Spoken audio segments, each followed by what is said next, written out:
ሰላም ጤና ይስጥልን እጅጉን የተወደዳችሁና የተከበራችሁ የአዲስ ስፖርት ቤተሰቦቻችን እንደምን አላችሁልን? ከእናንተው ከሆነው ከአዲስ ስፖርት የዩቲዩብ ቻናላችን አዳዲስ ስፖርታዊ ጉዳዮችን ልናካፍላችሁ እነሆ ዛሬም በድጋሚ ተገናኘን። በዕለተ ሰኞ የምሽቱ የስፖርት የመረጃ ሰዓታችን ስለምታደምጡን ስለምትከታተሉን ቆይታችሁም በሙሉ ከኛ ጋርም ስለሆነ እጅጉን ከልብ አድርገን እናመሰግናለን። የተለያዩ የዝውውር ጉዳዮችን ከዓለም ዋንጫ ጉዳዮች ጋርም የተያዙ አንዳንድ መረጃዎችን የምናካፍልበትን የዛሬ የዝውውር ፕሮግራማችንን በይፋ ወደ እናንተ ለማድረስ ተገናኝተናል። ከኛ ጋር ስላላችሁ አብራችሁንም ስለምትቆዩ ከልብ አድርገን እናመሰግናለን። አርሰናል፣ ማንቸስተር ዩናይትድ፣ ቸልሲ፣ ሊቨርፑል፣ ማንቸስተር ሲቲን ጨምሮ ሌሎችም የአውሮፓ ታላላቅ ክለቦችን የተመለከቱ የዝውውር ጉዳዮቻቸውን እናነሳለን። አሁን የዓለም ዋንጫ መጠናቀቁን ተከትሎ በርከት ያሉ የዝውውር ጉዳዮች ይኖራሉ ተብሎ ይታሰባል። እነሱን መረጃዎች በስፋት ወደ እናንተ እያደረስን ነው ቆይታን የምናደርገው። እስከ ፕሮግራማችን ፍጻሜ ድረስ አብራችሁኝ እንድትቆዩ በአክብሮት ጋብዛለሁ። ታዲያ ቆይታን ከኛ ጋር ስታደርጉ ስምና አድራሻችሁን እየጠቀሳችሁ ያላችሁን ሀሳብ አስተያየት ኮሜንት ቦክስ ላይ ልታጋሩን ትችላላችሁ። እኛ በቀጥታ ወደ ዛሬ ፕሮግራማችን የምናመራ ይሆናል። ከመሸጋገሪያ በኋላ በድጋሚ ተመልሰን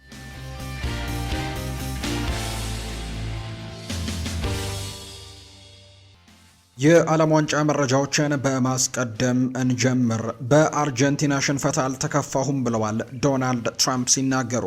የአሜሪካው ፕሬዝዳንት ዶናልድ ትራምፕ በፍጻሜው በተመዘገበው ውጤት አለመከፋታቸውን የገለጹት ከጨዋታው በፊት ጥያቄ ቀርቦላቸው ነበር። የዘንድሮን የዓለም ዋንጫ ማን ያሸንፋል የሚል ጥያቄ ቀርቦላቸው ከሊዮኔል ሜሲም በተቃራኒ መቆም በፍጹም የማይቻል ነው ሲሉ ተናግረው ነበርና ነገር ግን ውጤቱ ያልሆነም የስፔን ብሔራዊ ቡድን ድል አድርገው እንዳጠናቀቁት እናስታውሳለንና ከዛ በኋላ ጥያቄ የቀረበላቸው ዶናልድ ትራምፕ የአሜሪካው ፕሬዝዳንት ማለት ነው በአርጀንቲና ሽንፈት አልተከፋውም ሲሉ ነው የተናገሩት። ዶናልድ ትራምፕ ይቀጥሉና ስፔን የተሻለ እንደተጫወተች መናገር ግልጽ ነው። ሁሉም ጥሩ ተጫውተዋል፣ ለፍጻሜም ደርሰው ነበር ሲሉ ይናገራሉ። አያይዘው አስደሳች ጨዋታ ነበር፣ ስፔን የበላይ ይመስሉ ነበር ሲሉ ነው ዶናልድ ትራምፕ የተናገሩት። ከዝግጅቱ ጋር በተያያዘም አንዳንድ ሀሳቦቻቸውን አጋርተዋል። ለምሳሌ ያክል ይሄ ውድድር ከተካሄደባቸው ሀገራት መካከል አንዷ ናት አሜሪካ። እርግጥ ነው በሶስት ሀገራት መካከል ነው የዘንድሮ የዓለም ዋንጫ የተደረገው። በቀጣይ ጊዜያትም ደግሞ ብቻቸውን ማስተናገድ እንደሚፈልጉ ሜክሲኮና ካናዳ የሌሉበት እኛ ብቻ የምናስተናግደው የዓለም ዋንጫ ማዘጋጀትም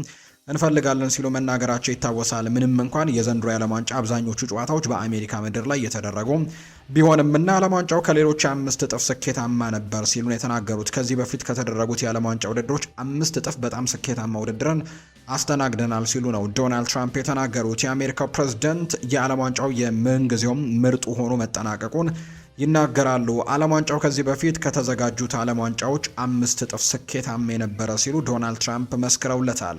እንደተናገረኝ ከሆነም ከዛም ሊበልጥ ይችላል የሚሉት ዶናልድ ትራምፕ በሀገራችን በጣም ኮርተናል ሲሉ ጭምር ሀሳባቸውን ሰጥተዋል። አክለውም ሁሉም ሰው የሰራው ድንቅ ስራው በደንብ ተመዝግቦለታል። በስራችሁ ኮርተናል። ይሄ የዓለም ምርጡ ዝግጅት ከዝግጅቶቹ መካከልም አንደኛው ምርጡ እንደነበርም ጭምር ተመልክቻለሁ ሲሉ ነው ፕሬዝዳንቱ የተናገሩት። በጣም ስኬታማው የዓለም ዋንጫ ሲሉም ጭምር ነው የገለጹት። ሌሎች አንዳንድ ጉዳዮችን ከዓለም ዋንጫ ጋር አያይዘን እናንሳ።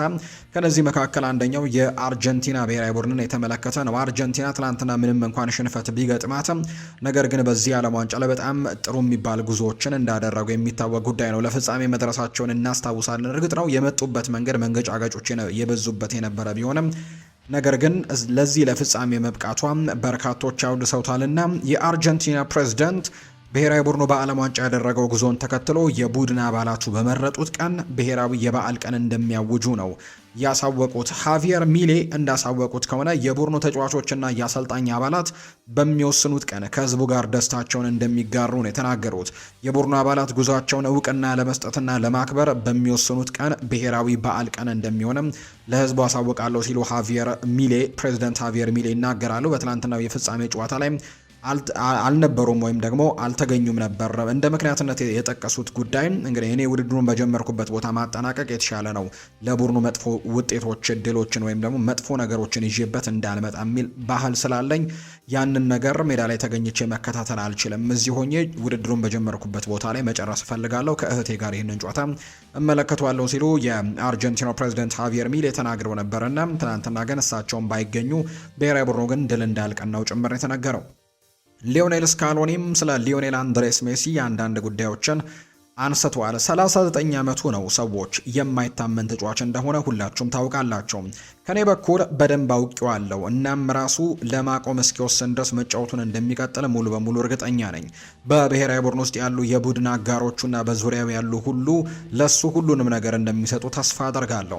በቡድን አጋሮቹ እንደሚኮራ ተስፋ አደርጋለሁ። እንዲሁም ህዝቡ በብሔራዊ ቡድናቸው እንደሚኮሩም በሱና በሰጠው ነገር ሁሉ እንደሚኮሩም ተስፋ አደርጋለሁ ሲል የተናገረው። በእኔ አስተያየት እሱ የእግር ኳስ ሜዳ ላይ አሻራውን የሰጠ ምርጥ ተጫዋች ነው። እናም በዚህ ዓለም ዋንጫ ላይ ያደረገው ነገር እጅግ አስደናቂ ነበር ሲልም ጭምር ነው የተናገረው። አሰልጣኝ ሊዮኔል ስካሎኒ ስለ ሊዮኔል ሜሲ ሲናገሩና በቀጣይም በዚህ ብሔራዊ ቡድን ስብስብ ውስጥ እንደሚቀጥል ተስፋ አደርጋለሁ። እድሜው ግን 39 መሆኑን አትርሱ ሲልም ነው ሊዮኔል ስካሎኒ የተናገረው። ከፍጻሜው ጨዋታ በፊት በነበረ አንድ ቃለ መጠይቅ ላይ በተለይ ለፍጻሜው ጨዋታ እንግዲህ በሚሰጠው የፕሬስ ኮንፈረንስ ላይ ሀሳቡን ሲናገር ሊዮኔል ስካሎኒ በቀጣዩ የዓለም ዋንጫ ጨዋታ ላይ ይኑር አይኑር አላውቅም፣ ወይም በሚቀጥለው ውድድር ላይ መኖሩን እርግጠኛ አይደለሁም፣ ይህም የመጨረሻው የዓለም ዋንጫ ጨዋታ ስለመሆኑ እርግጠኛ አይደለሁም ብሎ ነበር ከስፔን ብሔራዊ ቡድን ጋር ከተደረገው ጨዋታ በፊት ሲናገርና አሁንም ቢሆን በዚህ ብሔራዊ ቡድን ውስጥ እንደሚቀጥል ተስፋ አደርጋለሁ ብለዋል አሰልጣኝ ሊዮኔል ስካሎኒ ስለ ሊዮኔል ሜሲ ሀሳቡን ሲናገር። አለን ሺረር ሀሳቡን ሰጥቷል።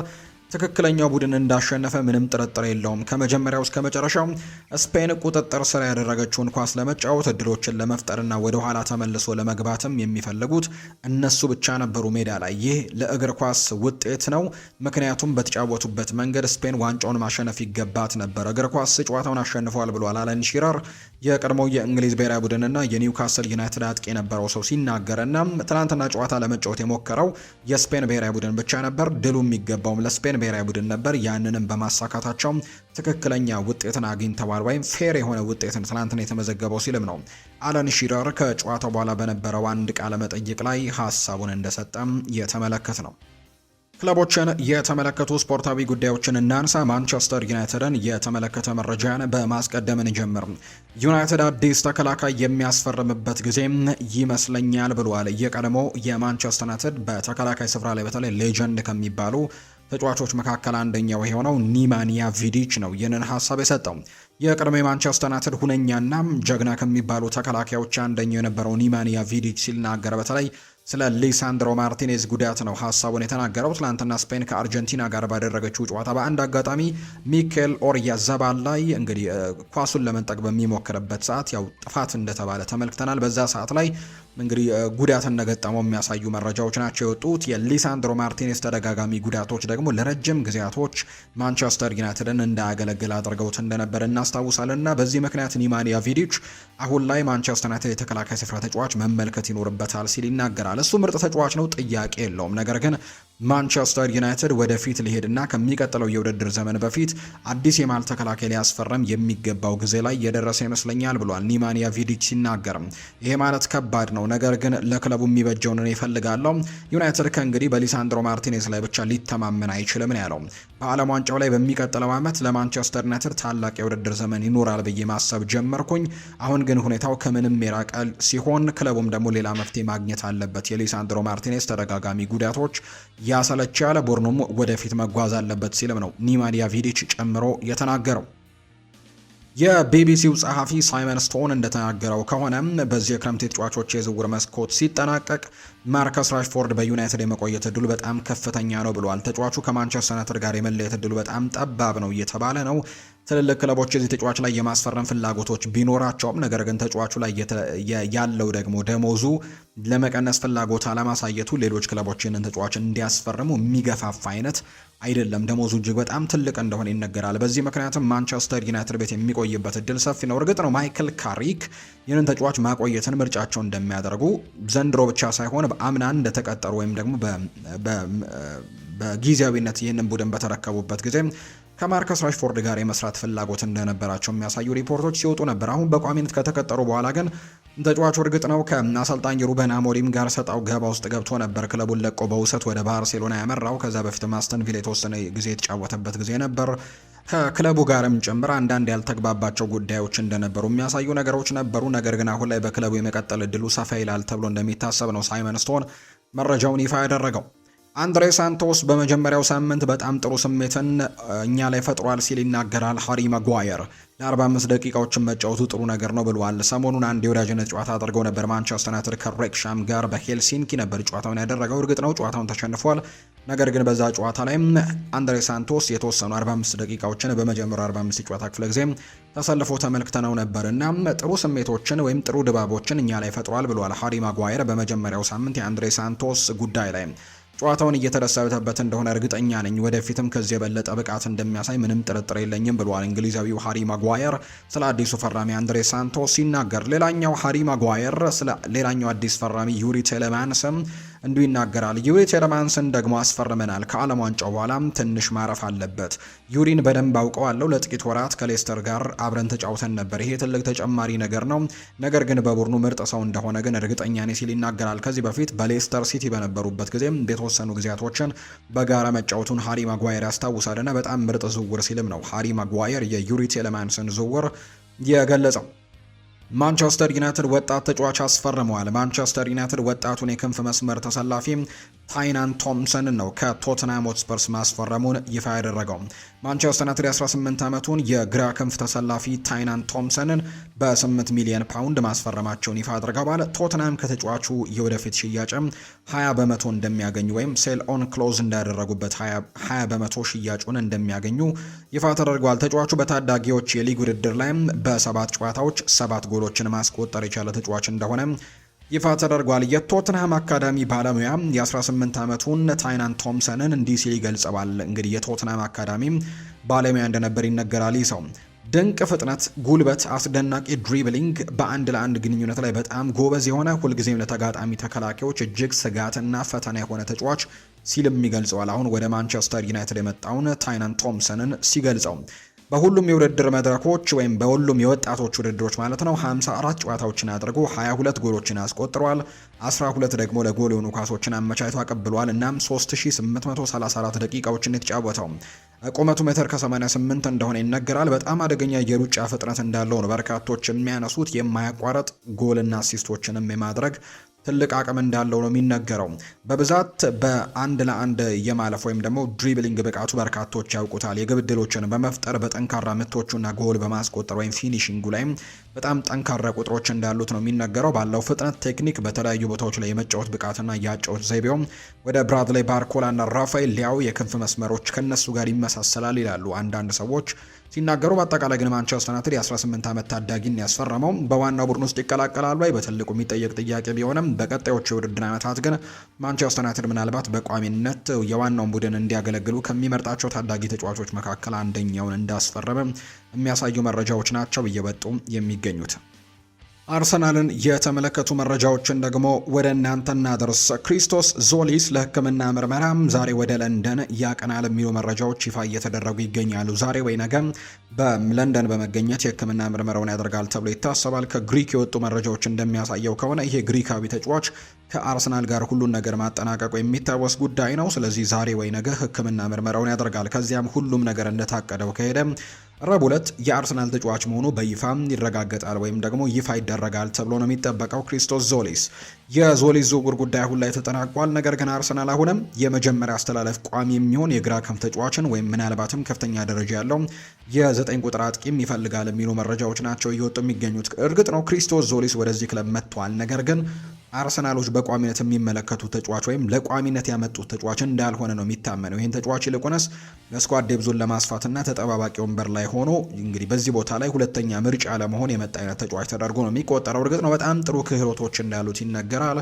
ጥሩ ቁጥሮችን አስመዝግቧል። ነገር ግን ሊጉን ከመላመድ አንጻር እንዲሁ ደግሞ ሃይ ፕሮፋይል የሚባል አይነት ተጫዋች ካለመሆኑ አንጻር ግን አርሰናሎች በዛ ቦታ ላይ የተረጋገጠ ጥሩ የክንፍ መስመር ተጫዋች ለማስፈረም ጥረት ያደርጋሉ። ክሪስቶስ ዞሊስ ደግሞ የእሱ ተፎካካሪና ተጠባባቂ ይሆናል ተብሎ እንደሚጠበቅ ነው የተነገረው። ከዛ ውጭ ግን የአጥቂ መስመር ተጫዋችን በተለይ የ9 ቁጥር አጥቂም ተጫዋች እንደሚፈልጉ የሚያሳዩ መረጃዎች በተደጋጋሚ ጊዜ እየወጡ ነው። ያው የክለቡ ቀዳሚ ምርጫና ትኩረት የሆነው የሁሊያን አልቫሬዝ እንደሆነ ይታወቃል። በሁሊያን አልቫሬዝ ጉዳይ ላይ በትልቁ ይመለከቱታል ተብሎ ይታሰባል። ቤን ጃኮብስ ይፋ እንዳደረገው ከሆነ የሁሊያን አልቫሬዝ ጉዳይን በቅርበት መከታተል ያስፈልጋል። አጋጣሚው ከተፈጠረ አርሰናል ወዲያውኑ ለመንቀሳቀስ ዝግጁ ሆነው እየጠበቁ ይገኛሉ። የዝውውሩ ሂደት ግን አሁንም ውስብስብ ደረጃ ላይ እንደሚገኝ ተገልጿል። ሁሊያን አልቫሬስ ከክለቡ አትሌቲኮ ማድሪድ ጋር መለየት እንደሚፈልግ በይፋ ተናግሯል።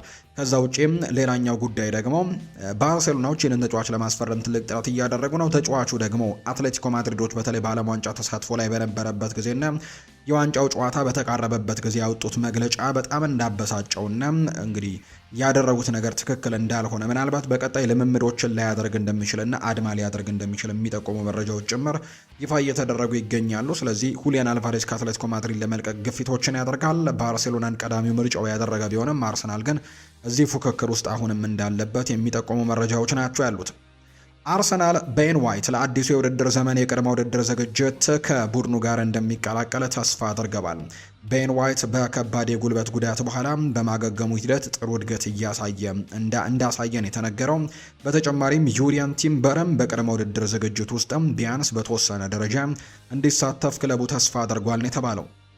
ሁለቱም ተጫዋቾች ለአዲሱ የውድድር ዘመን የአርሰናል መከላከል ጥንካሬን የሚያሳድጉ መሆናቸው ነው እየተጠበቀ እንደሚገኝ ቴሌግራፍ የተባለ የመረጃ ምንጭም በስፋት የተነገረው። በአርሰናል በኩል ስለ ጋብሪኤል ማጋሌሽ ጉልበቱ አካባቢ ላይ የተወሰነ ስጋቶች ቢኖሩትም ነገር ግን ከዓለም ዋንጫው ከተሰናበቱ በኋላ ያው ማርቲኔሊም በዛ ብሔራዊ ቡድን ውስጥ ያለ ተጫዋች እንደነበር እናስታውሳለን። ከማርቲኔሊ ጋር በመሆን ከዓለም ዋንጫው ቀደም ብሎ በመሰናበታቸው የእረፍት ተጨማሪ ጊዜያቶችን እንደሚያገኙ ነው እየተገለጸ የሚገኘው። ከዛ በኋላ ጥሩ ሆኖ ይመለሳል ወደ አርሰናል ተብሎ ይታሰባል። አርሰናል በተለይ ስጋቶች ገብተውታል። በርከት ያሉ ተጫዋቾቹ በጉዳት ምክንያት እንግዲህ በዚህ ዓለም ዋንጫ ላይ ተመልክተናቸዋል። ለምሳሌ ዴክላን ራይስ ሙሉ ፊት አልነበረም።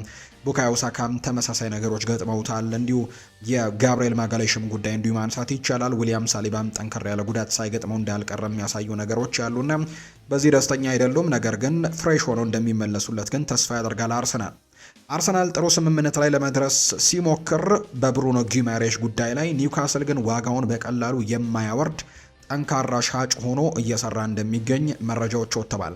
ስምምነቱ ከተሳካም የመጨረሻው ዋጋ እስከ ተጠየቀው 100 ሚሊዮን ፓውንድ መካከል ይሆናል ተብሎ ይታሰባል። ነገር ግን አርሰናል በዛ ያክል ዋጋዎች ግን የማስፈረም ብዙም ፍላጎቶች እንደሌሉት ነው የተገለጸው። ቸልሲን የተመለከቱ መረጃዎችን እንንገራችሁ። ቸልሲ የክሪስታል ፓላሱን የመሀል ተከላካይ የሆነውን ማክሰንስ ላክሯን በግሉሎች ላይ ከምር ስምምነት ጋር ከደረሱ በኋላ ዝውውሩን ለማጠናቀቅ እየተቃረቡ እንደሚገኝ ይፋ ተደርጓል። የ26 ዓመቱ ተጫዋች ወደ ቸልሲ ለመዘዋወር እንደሚፈልግ ነው እየተነገረ የሚገኘው። በቸልሲና በክሪስታል ፓላስ መካከል የሚደረገው ንግግርም አሁን ላይ ወሳኝ ደረጃ ላይ እንደደረሰ የሚጠቁሙ መረጃዎች አሉ። ቸልሲ ክሪስታል ፓላስ ለተጫዋቹ የጠየቀውን 55 ሚሊዮን ፓውንድ ዋጋ ለመክፈልም እየተቃረቡ ሲሆን ስምምነቱ ላይ ይደረሳል የሚለው እምነት እየጨመረ መምጣቱን የሚያሳዩ መረጃዎችን ቲም ቶክ የተባለ የመረጃ ምንጭ ይፋ አድርጓል። ስለዚህ ማክሰንስ ላክሯን ለማስፈረም ጥሩ ደረጃ ላይ እንደሚገኙ ነው ቸልሲዎች የተገለጸው። ሞርጋን ሮጀርስ ወደ ቼልሲ የሚያደርገው ዝውውርን ለማጠናቀቅ የሕክምና ምርመራውን ለማድረግ ዛሬ ተገኝቷል ለንደን። የ6 ዓመት ከ1 ዓመት ተጨማሪ ውል ጋር ወይም 6 ሲደመር 1 በአጠቃላይ 7 ዓመት ውልም ከመፈረሙ በፊት የሕክምና ምርመራውን ዛሬ እንዳደረገ የሚያሳይ መረጃ ነው ቤን ጃኮብስ ይፋ ያደረገው። ከዚሁ ዝውውር ጋር በተያያዘ በተለይ ከሞርጋን ሮጀርስ ወደ ቼልሲ መቀላቀል ጋር በተያያዘ የቀድሞ ቼልሲ ተጫዋች የነበረው ጆ ኮል አንድ ሀሳቡን ሰጥቷል። ጆ ኮል ቼልሲ ሞርጋን ሮጀርስን ስላስፈረመበት ጉዳይ ሲናገር እሱ በጣም ከፍተኛ ጥራት ያለው ተጫዋች ስለሆነና ጥሩ ብቃትም ስላሳየ በጣም ደስተኛ ነኝ። ነገር ግን ያ ማለት ኤንዞ ፈርናንዴዝ ምናልባትም ከጨዋታ ውጪ ሊሆን ይችላል ብዬ አስባለሁ። ምክንያቱም ተጫዋቹን በሆነ ቦታ ላይ ማመጣጠን አለብን። እሱ ከግራ በኩል ይጫወታል ብዬ አስባለሁ። እናም ከኮል ፓልመር ጋር በጣም ጥሩ ጓደኛሞች ናቸው ብዬ አስባለሁ። በጣም ጥሩ ፈራሚ ይመስለኛል። እውነቱን ለመናገር ግን ገንዘቡ ከየት እንደሚገኝ እርግጠኛ አይደለሁም ሲልም ጭምር ነው የተናገረውና ጆ ኮል ሞርጋን ሮጀርስ ወደ ቼልሲ መዘዋወሩ በጣም እንዳስደሰተው ጭምር ነው ሀሳቡን እየሰጠም የሚገኘው። የሊቨርፑል ጉዳዮችንም በዚሁ ወደ እናንተ እናደርስ ወደ ቤተሰቦቻችን። ራያ ግራቨንበርች፣ ፍሎሪያን ቨርትስ እና አሌክዛንደር ኢሳክ በሚቀጥለው ሳምንት መጨረሻ ከቡድኑ ጋር ይቀላቀላሉ ተብሎ ይጠበቃል ብሏል ጄምስ ፒርስ ሲናገር። እነዚህ ተጫዋቾች በኒውዮርክ እና በቺካጎ የሚካሄዱ የቅድመ ውድድር ጉብኝት የመጨረሻ 2 ጨዋታዎች በፊት ቡድኑን ይቀላቀላሉ ተብሎ ነው የሚጠበቀው። ይህ ጉዞ ለአዲሱ አሰልጣኝ አንዶኒ ኢራኦላ አስፈላጊ የሆነ ወቅት እንደሆነ ይነገራል። በጉብኝቱ የታቀዱ ነገሮች ያሉ የቡድኑ አባላት አወቃቀር፣ የሚገኙ የክለቡ ታሪካዊና የጉዞ የንግድ አስፈላጊነትንም በደንብ ይረዳሉ ብሏል ጄምስ ፒርስ ሲናገር። ሌላኛው ከሊቨርፑል ጋር የሚነሳው ጉዳይ ማቴዎ ሞሬቶ ይፋ ያደረገው መረጃ ነው። ሊቨርፑል ከብራድሌ ባርኮላ ጋር አዲስ ከሰኔ 21 በኋላ አዲስ ግንኙነትን ለመፍጠር እቅድ እንዳለው የሚያሳዩ መረጃዎችን ነው ማቴዎ ሞሬቶ ይፋ እያደረገ የሚገኘውና ሊቨርፑሎች በቀጣይ እዚህ ተጫዋች ላይ በትልቁ ይንቀሳቀሳሉ ሲል ነው ለሊቨርፑል በጣም ቅርብና ታማኝ ከሚባሉ የመረጃ ምንጮች መካከል አንደኛው የሆነው ማቴዎ ሞሬቶ መረጃውን ይፋ እያደረገ እንደሚገኝ ዘገባዎቹም የጠቆሙት። የሪያል ማድሪድ ጉዳዮችንም እንንገራቸው። ሮድሪ ወደ ስፔን ተመልሶ ለሪያል ማድሪድ የመጫወት ሀሳብን በደስታ ይቀበለዋል ተብሏል። ማንቸስተር ሲቲ ቤትም ያ ስሜት እንዳለ ይነገራል። ማንቸስተር ሲቲዎች ምናልባት ሮድሪ ይሄ ጥያቄ ከሪያል ማድሪድ የሚመጣለት ከሆነ ለመቀበል ፍቃደኛ ሊሆን ይችላል የሚሉ መረጃዎችን በትልቁ እያጋሩ ይገኛሉ። ስለዚህ የሪያል ማድሪድ ከፍተኛ ባለስልጣናት በዓለም ዋንጫው ባሳየው ደረጃ ተደንቀዋል። ሀሳባቸውንም ሊቀይሩ ይችላሉ። ሰሞኑን በነበሩ አንዳንድ መረጃዎች ላይ እንደሰማነው ከሆነ ሮድሪ የሪያል ማድሪድ ፍላጎት ውስጥ የለም የሚሉ አይነት ዘገባዎች ሲወጡ ነበር። ወይም ሪያል ማድሪዶች ይህንን ተጫዋች የማስፈረም ፍላጎታቸው ቀንሷል የሚሉ መረጃዎችን በትልቁ ስንሰማ ነበር። ነገር ግን አሁን ላይ በትልቅ ደረጃ ወይም ትልልቆቹ ባለስልጣናት ሀሳባቸውን ሊቀይሩ እንደሚችሉ እየተነገረ ነው። በተለይ አንዳንድ የሪያል ማድሪድ አባላትም የፍሎሬንቲኖ ፔሬዝን ሮድሪን አለማስፈረምን ለማሳመን ወይም ደግሞ ሀሳባቸውን ለማስቀየር የተቻላቸውን ሁሉ እያደረጉ ይገኛሉ። የሪያል ማድሪድ አባላት ፍሎሬንቲኖ ፔሬዝ ሮድሪን እንዲያስፈርሙም ለማሳመን የተቻላቸውን ሁሉ እየሞከሩ እንደሚገኝ ነው የተገለጸው። ጆዜ ሞሪኒዮ ማይክል ኦሊሴን እና አሌዛንድሮ ባስቶኒን ማስፈረም እንደሚፈልግ ለፍሎሬንቲኖ ፔሬዝ በግልጽ ነግሮታል የሚል መረጃ አለ። ማይክል ኦሊሴን ለማስፈረም ያው ከባየር ሚኒክ በጣም ጠንከር ያለ ድርድር ይጠብቃቸዋል ተብሎ ይታሰባል። እርግጥ ነው አሁንም ቢሆን የመልቀቅ ምንም አይነት ፍላጎት የለውም ባየር ሚኒክ። ነገር ግን ሪያል ማድሪድ ገፍቶ ለመሄድ ሙከራዎችን ያደርጋል ተብሎ ይታሰባል። አሰልጣኝ ጆዜ ሞሪኒዮም የተጫዋች እንዲፈርምላቸው ትልቅ ፍላጎት እንዳላቸው ነው እየተገለጸ የሚገኘው። ማርኮ ኮሬያም እንዲሁ ሀሳቡን ይናገራል። የዓለም ዋንጫን ማሸነፍና ሪያል ማድሪድን በአንድ ጊዜ መቀላቀል በአይነቱ ልዩ የሆነ የዝውውር ወቅት አድርጎልኛል። ይህንን በህይወቴ ሙሉ ሳስታውሰው ኖራለሁ ሲልም ነው ማርኮ ኮሬያ የተናገረው። ጆዜ ሞሪኒዮ በኬሊያን ኤምባፔና በአርዳ ጉሌር መካከል ያለው ድንቅ መናበብን ልብ ብሎታል። አርዳ ጉሌር ባለፈው ሲዝን ለኤምባፔ 8 አሲስቶችን እንዳደረገለት የሚታወስ ጉዳይ ነውና ሁለቱ በጣም ጥሩ የሚባል ኮምቢኔሽን እንዳላቸው ይሰማዋል። ስለዚህ በዚህ ምክንያትም ተጫዋቹን በክለብ ውስጥ ማቆየት የሁለቱን ተጫዋቾች ጥምረትን በደንብ ለመስራትም ሙከራዎችን እንደሚያደርግ ጭምር ነው ጆዜ ሞሪኒዮ እየተገለጸ የሚገኘውና በዚህ ምክንያት በጣም ጥሩ መናበብ እንዳላቸው እንደተረዱ ጭምር ነው የመረጃ ምንጮቹ ይፋ እያደረገ እንደሚገኝ ዘገባው እየጠቆመ የሚገኘው። ሌላኛው የምናነሳው ጉዳይ ቶተንሃም ሆትስፐርሶች ከአርቢ ለብዚሽ አማካይ አርተር ቨርሜሬን ጋርም ዝውውር ጋር ስማቸው እየተነሳ ነው። የ21 ዓመቱ ተጫዋች በለንደኑ ክለብ የፍላጎት ዝርዝር ውስጥ የሚገኝ ሲሆን ለሱም 30 ሚሊዮን ዩሮ አካባቢ ለመክፈል የሚያስችል አቅም አላቸው። ቨርሜሬን ከዚህ ቀደም ከሌሎች እንግሊዝ ክለቦች ጋር ስሙ ተያይዞ ነበር። ከፉትቦል ኢንሳይደር የወጡ መረጃዎች እንደሚያሳዩት የጀርመኑ ክለብ በዚህ ክረምት በተመሳሳይ ዋጋ ሊሸጡት ፍቃደኞች ናቸው። አማካዩ በጣም ጎበዝ ቢሆንም ውሳኔ አሰጣጡ ከሚጠበቀው ደረጃ በታች እንደሆነና አሁንም ከጀርመን እግር ኳስ ጥንካሬ ጋር እየተላመደ እንደሆነ በርካቶች ያምናሉ። በርካታ ክለቦችም ሁኔታውን በቅርበት እየተከታተሉት ሲሆን የ21 ዓመቱ ተጫዋች የት እንደሚያርፍ ወደፊት የሚታይ ነው። ቶተንሃም እሱን ለማስፈረም ቢወስን በጣም የሚያስደንቅ ይሆናል።